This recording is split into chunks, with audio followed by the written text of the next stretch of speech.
नमस्कार, मी doctor Anant Ingale the ॲग्रीडॉक्स या YouTube चॅनलमध्ये सहर्ष स्वागत करतो. आज आपण जाणून घेऊ की सोयाबीन पिकामध्ये वेगवेगळ्या लागवड पद्धती कशा आहेत. तर प्रामुख्याने सोयाबीन पिकामध्ये पेरणी केली जाते, परंतु काही शेतकरी अधिक उत्पादनासाठी बेडवरती लागवड करतात किंवा रुंद सरई वरांबा पद्धतीनं लागवड करतात.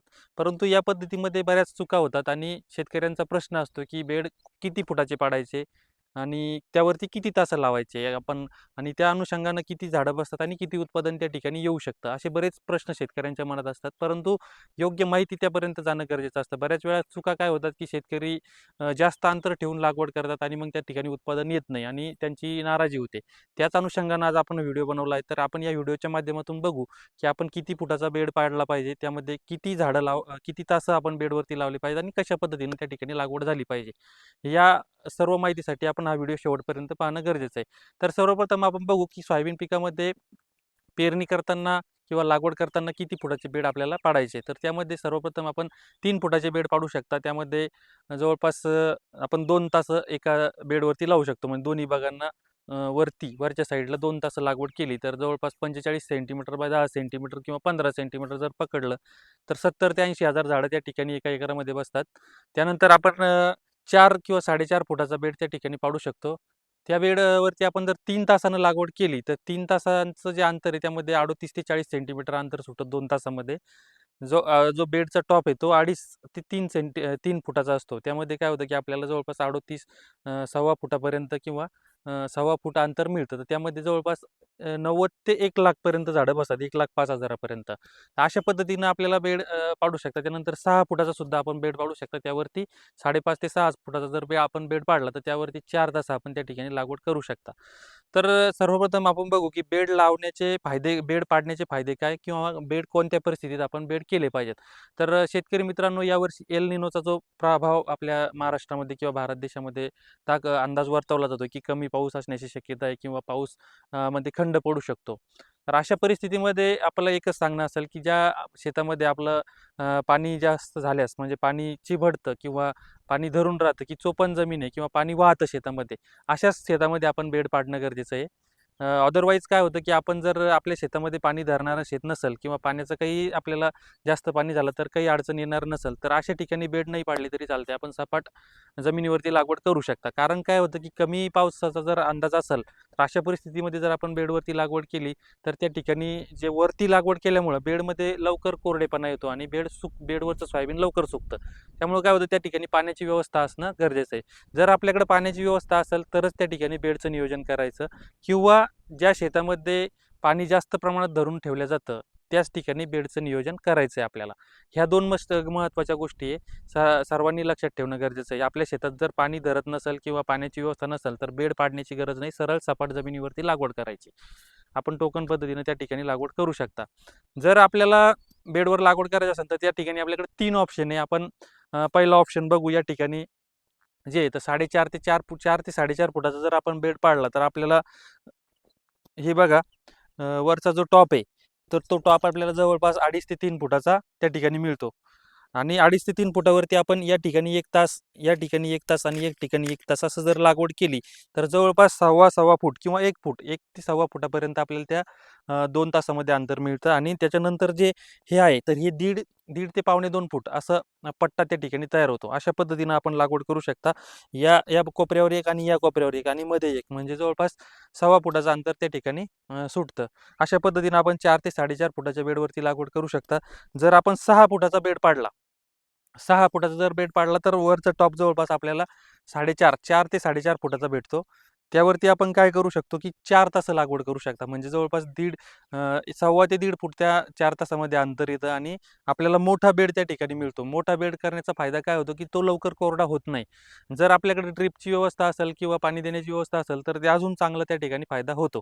जर आपल्या शेतात पाणी वाहत असेल, तर ही जी नाली यानं जवळपास पूर्ण पाणी वाहून जातं आणि बेडवरती काय होतं, की आपल्याला पूर्ण मॉइश्चर कॉन्झर्वेशन होऊन आपल्याला सोयाबीनची वाढ चांगली झालेली दिसून येते आणि जास्त पाऊस झाला तरी आपलं सोयाबीन त्या ठिकाणी तग धरून आपल्याला चांगलं उत्पादन देतं.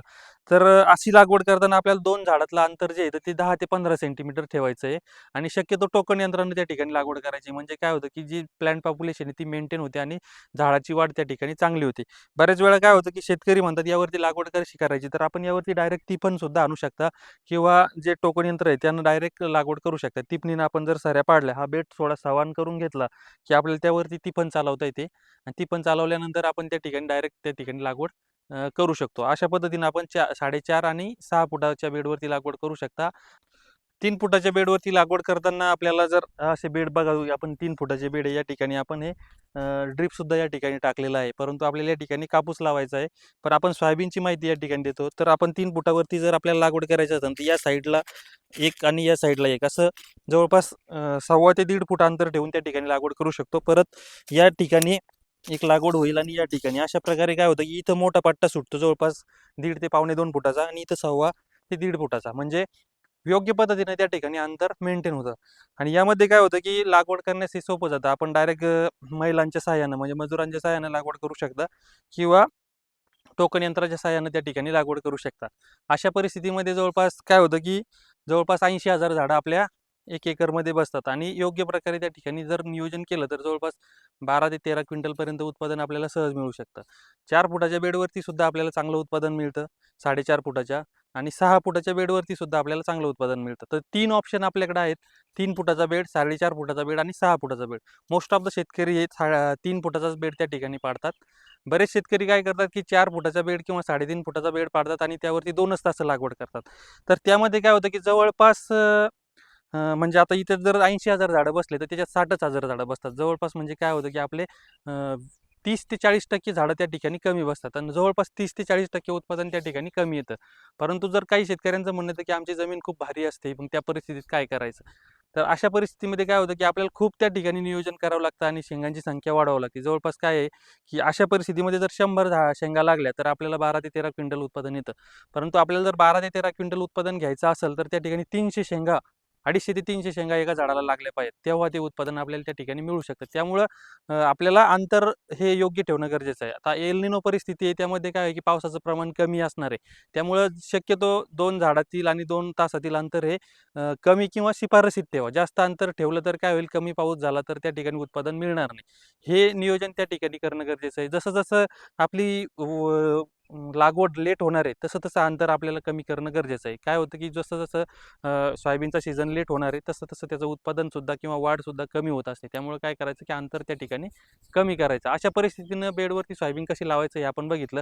जर आपल्याला सोयाबीनमध्येच आपल्याला जर तूर लावायची असती, तर आपण 3 फुटाचा बेड पाडल्यानंतर काय होतं की 3 बेडवरती सोयाबीन लावायची आणि 4थ्या बेडवरती 1 तास तुरीचं घ्यायचं किंवा झिगझॅग पद्धतीनं आपण त्या ठिकाणी या साईडला 1, या साईडला 1, या साईडला 1 असं झिगझॅग पद्धतीनं त्या ठिकाणी तुरीची लागवड करू शकतो आपण 1 फुटावरती. म्हणजे 1 फुटावरती आपण त्या ठिकाणी तुरीची लागवड करू शकता.